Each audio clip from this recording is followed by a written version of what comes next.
Hi friends, and welcome back to the video. It's been a minute since I did a budgeting video, but there's two reasons why this video is coming back. Because at first I was like, I don't know if this is really helpful. But then I had one friend in real life from my church mentioned that he saw one of the videos, and so then we went out to dinner, me, him, and his girlfriend. We were talking personal finance and budgeting, and from that conversation he ended up going home and like categorizing his transactions, and he was able to see where he's spending more than he'd like or where he'd like to spend more, and just kind of like getting a visual picture for his money. And so I was like, if it's not reaching people on the internet, that's okay, because it's reaching people in my real life, which is just so funny to me. The other reason that it's back is that I had another friend also from my church say that one of my videos, his personal finance videos, budgeting videos, was recommended to him.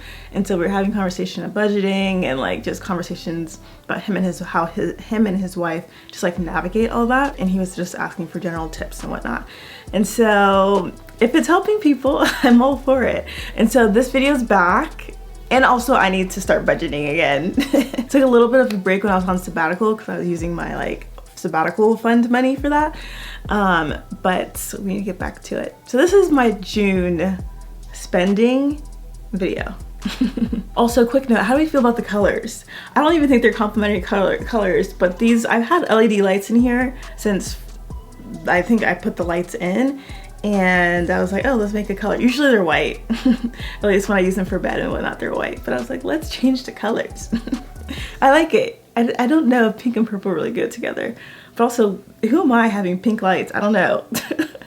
Anyways, so for June, my net income was $7,800, and my investments was $4,000, and then my bills and expenses were about $3,000. And so bills and expenses were a bit high. Typically, I like to try and say around the $2,500 mark, if not less, because now I'm back home living with my parents, and so I'm not paying rent. And so that's also why my bills and expenses are a bit low, because I don't pay rent or utilities. But those numbers net out to 59% for investments, 6% for needs, and 35% for wants. And I should say that I have a budget. It's not, I didn't create the budget, but I used someone else's created budget template, and it's really great. It does take a little bit to set up, but that's how I get all these numbers easily and beautifully. So I'll have that linked in the comment below if you're interested. Last week I exported my bank statements and all of my transactions into the sheet, and then I categorized them, and I have 11 different categories. They are bills, investments, savings, housing, transportation, food and dining, health and fitness, fun, giving, misc, and travel. And so starting with bills, I spent about $91.99 on Spotify, Google Storage, and my phone bill, which you might think this is crazy, but I'm just now starting to pay for my phone bill. Yep, it is what it is. My parents are nearing retirement, and they were like, Maria, you gotta start paying your share. So it's crazy, also crazy that it's better to like stay on a family plan than to go and do your own plan. Like, that's crazy. So it's just me and my mom on the plan. My dad pays for the cheapest thing on the market, which I think currently is like Google Fi, and he is proud of it.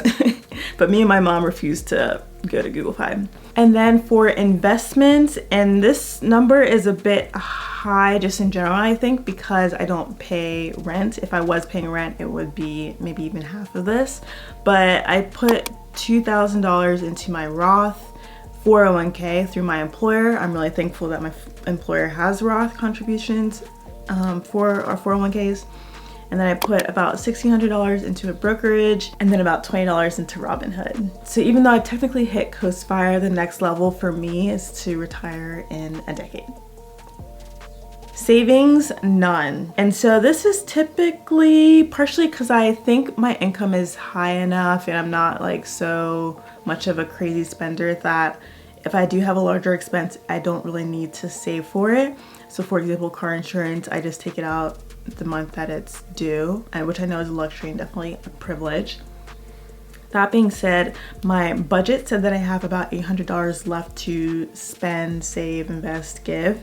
I will come back to the $800 and what I'm thinking of doing with that towards the end of this video. Next, household. Also, I'm not so sure like what are the best categories. Obviously it's personal, but some stuff I'm like, I don't know. So I have a household category, and so I spent $78 on some really bougie hand soap. Don't knock it till you try it. First off, I first found this hand soap in the Delta Lounge, which I know is such a bougie statement, but my mom has a Delta card. And I was in the Delta Lounge and I was like, oh, this soap is amazing. And I really feel like it's the little things in life that can just bring you daily joy, you know, some of the monotony. And so I started buying the soap, not immediately, maybe like a year after I had the soap in the lounge. It stuck in my head. I even took a picture of it after I washed my hands. It was like, oh, one day this would be nice to have. And then now I just buy it. It is, yeah, $78 was for 2 bottles. The bottles are like, maybe like the size of this like candle, I would say, ish. No, like, yeah, probably about the size of this candle. So not huge. Definitely you can get like a Dial or whatever for way less. Or maybe I should say, what is our brand? Not Dial. Don't buy Dial. It's it starts with the S. Safeguard. Maybe you can buy Safeguard for a lot less. But it's so fun. Like sometimes I'll like come into the house after like taking trash out, and I'll go up to my bathroom to use that hand soap instead of like washing at the kitchen sink with like Dawn, which is fine. So it's the little things. Transportation, I spent $225 on gas. That is quite a lot. Normally it would be more like $100, if that even, because I'm hybrid, so I go into the office about 3 days a week. But I did drive to South Carolina in June, and so I drove there and back by myself, and so I paid for all the gas costs. And so that's why that's higher. Travel, I did stay in a hotel one night when I was in South Carolina. That was $173, basically just based on when I was traveling. I didn't want to drive during the weekday, and so I drove up Sunday, which meant I had to spend a night in a hotel on Sunday night because the place that I was staying wasn't available until Monday, which is fine. Honestly, I'm surprised by the next category, food and dining out. It was $459.65, which is really crazy to me, because if you've seen any of these videos, my food budget, I think the highest we saw was like 800 something, which is just too much. Usually I try to keep food and dining out, like groceries and dining out, less than 600. So coming in under 500 is wild, especially because I wasn't trying to save. But I think because I'm hybrid now, and it's kind of like I have to go in Tuesday, Wednesday, Thursday, I pack my lunch a lot because I refuse to give in to this. Anyways, that's a whole different conversation, but I pack my lunch a lot. I bought snacks 5 times, got food to go 14 times, and ate sit down with someone 2 times, and those were both with coworkers, and then ate dessert 3 times. So I feel like that's kind of good-ish. Spent about $100 on groceries, $287 on restaurants. Most frequently, I went to Panera to get bagels for breakfast. So I guess that's one caveat, is that I want to get better about not buying individual bagels from Panera for breakfast, / probably start making breakfast at home. I don't know. Sometimes it's just nice to eat on the go, but lunch is typically packed. And then food for others, that's another category that I have. So that's whenever I'm out for lunch or dinner with someone and I covered their food, or if I have people over at my house and I bought the groceries for whatever dinner we're eating, whatever, I would put that under food for others. And so that was $75. That was with one of our interns who has now become one of my best friends, which is crazy. Health and fitness, I spent just about $400 on this. This is a category I'm always unsure of how to do, because health, you like need to buy prescriptions and I don't know, hygiene type stuff, like I don't know, and like you should spend money on your body because it's the only body you have. I don't know, so I don't know, but health and fitness, about $400. Most of that was on my hair. This hair, yeah, crazy. Basically it's about $200 to get braids put in. And then the person that I normally go to get my hair washed and prepped for braids was unavailable, so I went to someone else, and then she charged me a lot.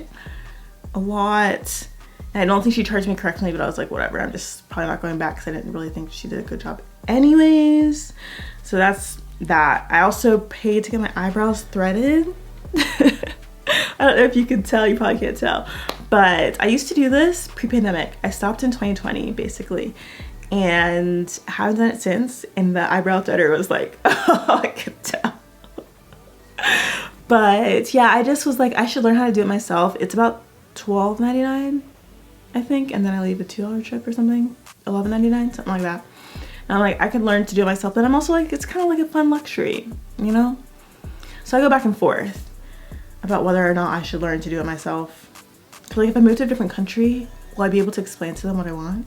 That's my fear. Like I'm moving away from this person and this like franchise. I also paid about $20 for the Rise app. TBD on if this is actually a helpful app. It is a app for sleep tracking, and it's been good. And it's helpful because it sends, so I guess it has been helpful in some ways. It's helpful because it sends you notifications when it's like your peak zone in the morning or in the evening or afternoon, whatever it might be, your slump. And so I can kind of schedule my day around, oh, I might be feeling like a little tired. Maybe I should do this type of work versus this type of work. So stuff like that is helpful. I don't think it's helpful because it tells you how much sleep debt you have, and I'm like, is there infinite amount of sleep debt someone can have, or at some point does it just say you just need to do better? I don't know. So that part of the sleep debt is a little stressful because it's like it takes so long. But then I'm also like, is there even sleep debt? Is that even a thing? Because some people say once you lose it, you can't get it back. But then I don't know. So I don't know. But I figured I would try it for like 2 or 3 months and then see if I want to keep it forever. I don't know, trying to fix my sleep. And then Christian living is another category and spent $31.77. That's books for all the reading groups. Yeah, anything Christian related. That would be under health, because Christian health, I don't know. Next category is fun. I spent $224.56 on 2 things. Hobby readings. This is Kindle Unlimited, book of the month, and then books that I actually bought. That was $63.48. And then for coding, spent $161.08, and some of that will be refunded, hopefully. I have a video coming out, hopefully in like 3 weeks, of that project coming out and me building the project. I think it was really fun, but certain tools weren't working, so then I got other tools, and so the expense on that is higher. So anyways, all this to say, there should be some refunds coming. But coding, I'm glad I'm coding now. I'm glad I feel like I have the capacity to code, because I love coding. I do it for my day job. It's so fun. So next category, giving. So ministry support was $700, and then miscellaneous, $526.99. And that was mostly on my dad's birthday gift. So me and my brother split the gift. It was quite expensive.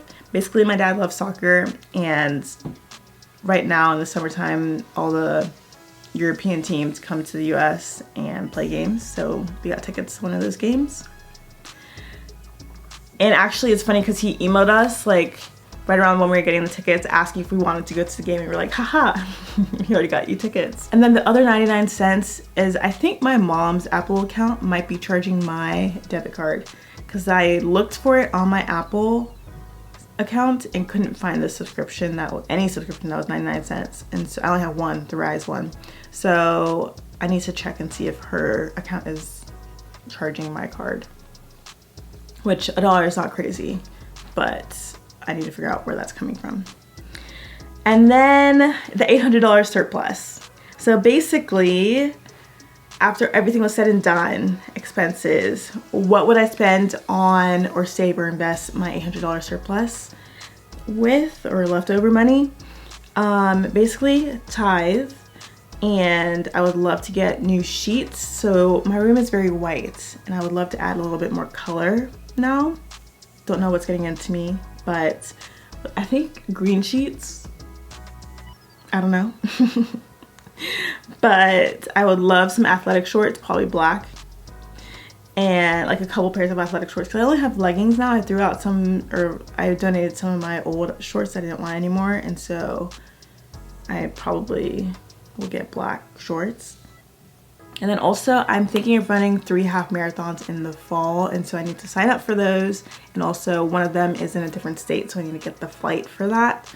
And so that's what the $800 would go to. It won't cover all of those, But if I have extra wiggle room, that's what it'll go to. Slash for my July budget, I would accommodate those, or like maybe create mini sinking funds for those. So that's my spending in June. Overall, health and fitness won't be that high each month because I don't get my hair braided every month. I do love having braids in, but it's more like every other month or every 3 months, or even 4 months if I leave it out for a little bit.